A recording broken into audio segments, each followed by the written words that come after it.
议长郭信良表示，台南市议会伫这3档月来，用心的改善周边的环境。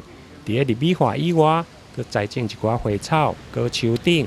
目前用的看到结实累累愈合包、乌叶啊奶籽、佮爱文山影等。议长强调，亲像愈合包的果树，伫市区会用的讲真少看。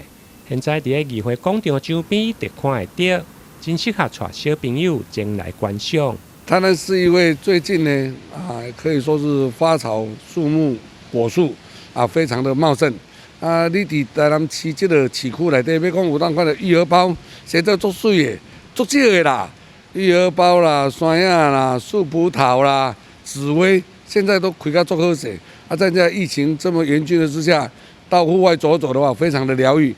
欢迎所有的乡亲，做伙小姐小带来台南市议会行行看看，看唔捌看过愈合包哦。除了这种的生态环境，议长同时嘛推荐周末假期。伫议会广场的街头艺人表演，伫清凉的中昼过后来看表演，就亲像咧国外街头的气氛。不过最近因为气候无稳定，表演团体甲演出的时间，民众会用咧到议会脸书来查询。台南新闻林根采访报道。